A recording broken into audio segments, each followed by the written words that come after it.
today's vlog, guys. If you are new here, don't forget to click on the subscribe button and click the bell notification. This will notify you next time we upload a brand shiny new video. If you are into homemaking, cleaning, home decor, and a whole array of other things related to in and around the home, then you are surely welcome here. If you find the video helpful while you're watching along, don't forget to click the like button. It really helps the channel and it helps us know what content you are enjoying and what content you're not. We're going to be discussing towel and dressing gown hygiene. We are now in winter season. Flus and colds spread a lot faster, notoriously around this time of year, and also where it is getting so cold outside and with the current cost of living crisis, a lot of us are buying new dressing gowns and robes to wear within our home to keep warm. By nature, towels and dressing gowns are highly absorbent. It's what they're designed to do. It is their purpose to absorb water. What they also go ahead and absorb is bacteria and other microbes. So it's important for us to understand how and when to wash these items. Let's start with the dressing gown. The dressing gowns we have in our house are from the towel shop. So if you are looking to get a new dressing gown, these are insane quality. They're so nice. I'll just put it on and do a little demo for you because they are super cute. And they come with like a little hood. How darling is that? Oh, I'm as snug as a bug in a rug. Or a dressing gown. I'll add the link in the description box for the actual style of the dressing gown and what ones I use in my house. For those of you that want to check it out, that is where the link will be. Now, the first rule, and we're going to address this a bit later as well, is don't share your dressing gowns or your towels. We all have kind of unique bacteria on our skins, and generally it's not that harmful to us because it's our bacteria.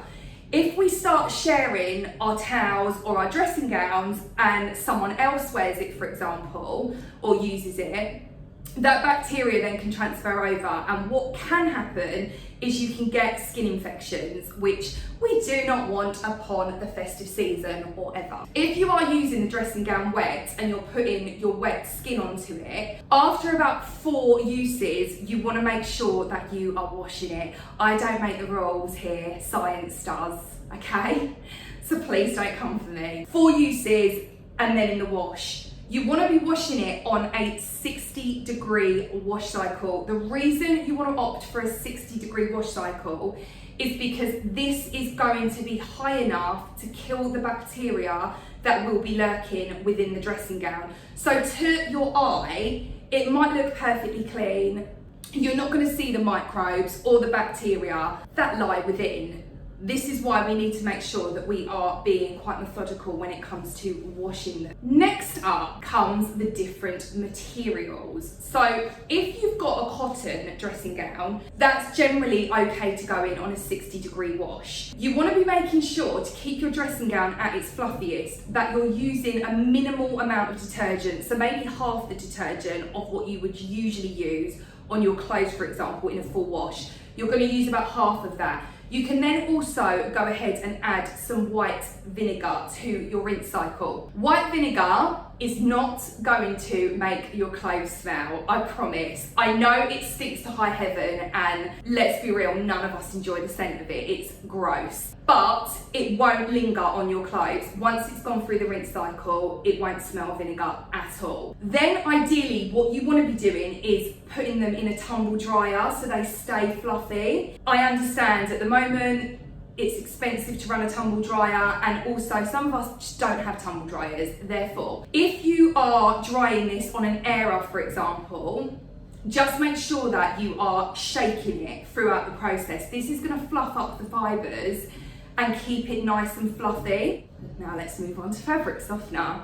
Don't put fabric softener in with your towels or your dressing gowns. The reason for this is it will add a kind of waxy residue coating over the top of them, and this is going to destroy the material and the absorbency of the towel or the dressing gown. When it comes to fleece dressing gowns, you're going to want to opt for the temperature that it says within the care label. So check the care label, see how hot you can take it. If it is lower than a 60, which generally it will be because it's fleece, then what you want to do is use an in-wash disinfectant. So like the Dettol disinfectant, you can place that within your washing machine, and this is going to kill off any germs and bacteria that is lingering on your dressing gown.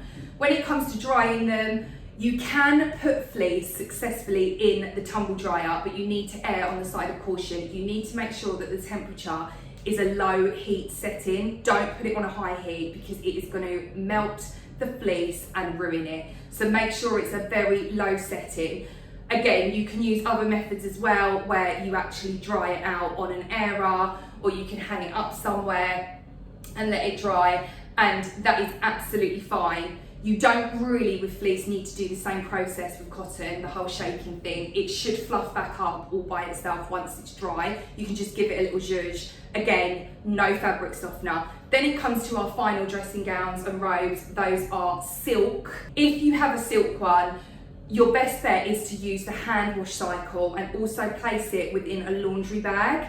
What you can go ahead and use on silk is white vinegar. So you can go ahead and use that, the white vinegar. And then you want to use a detergent that is specifically made for delicates, so a silk detergent. Don't use your normal detergent, and again, make sure you wash on a cool hand wash setting. And if you don't have that on your washing machine, or you're a bit nervous about it, then just do it in the sink with some cool water, never ever hot. Silk doesn't like it, you'll destroy the item. So with that said, let's put our robes into the washing machine. Okay guys, another thing to do before you go ahead and place your robes into the machine, take out these sections, the ties that go around them. The reason for this is they get really tangled within the machine, and it's just aggravating, and it will really squeeze the fabric together, which we don't really want.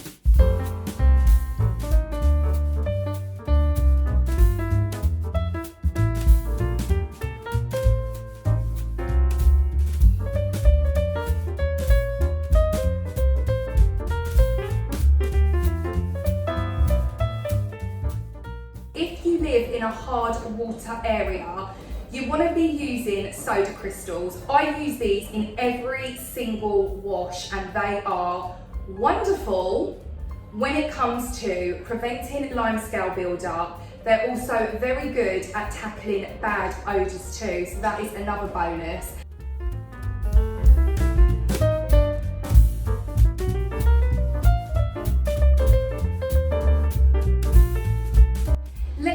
Move on to towels. A brilliant idea to stop towels from being mixed up and everyone using the wrong towel, or a rogue towel ends up there and you think it's yours, and before you know it, you're breaking out in a cold sweat because you're like, am I going to get bacteria and skin infection? Don't worry, you're probably not, but it is good to practice towel and dressing gown hygiene, particularly at this time of year. So when it comes to towels, what you want to be making sure you do is washing them after every 3 uses.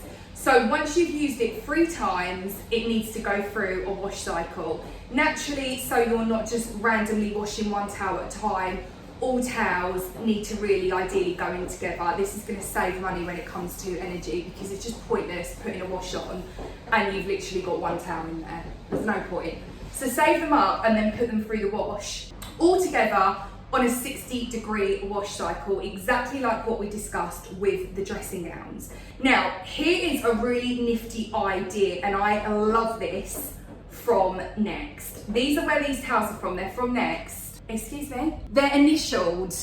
They are initialed towels. So everyone has their initial on the towel. Did you see that one? It's Rangers. Rod Stewart is mine. And then this is my darling Diesel's. How cute are these? I really, really like these. They're really soft as well. I just love them so much. So that's a really good idea. If you're getting a bit, obviously you can do other things as well. You can use a Sharpie marker to kind of write on the labels, but if you're looking for a nice aesthetic, this is the way forward in my opinion, these initialed towels, just to avoid any mishaps when it comes to, and even things like, you know, like I said, where it's kind of cold and flu season, it is transferable via things like towels and stuff, so you don't want to be sharing the same towel ever, and now more than ever that applies. Another top tip that I have for you when it comes to towels is in between uses, you want to be making sure, and this applies to dressing gowns as well if you use them to dry off with, that they are being thoroughly dried out after every single use. This is going to slow down the process of the bacteria and the microbes growing. The longer the towel stays wet, the more likely it is you're going to have these problems, and also with kind of mold and mildew as well. You want the towel to be dried, so this is why none of this scrunching up and throwing on the floor. Hang it up over somewhere where there is a good airflow, and it will allow the towel to dry a lot quicker. But every 3 uses in the washing machine.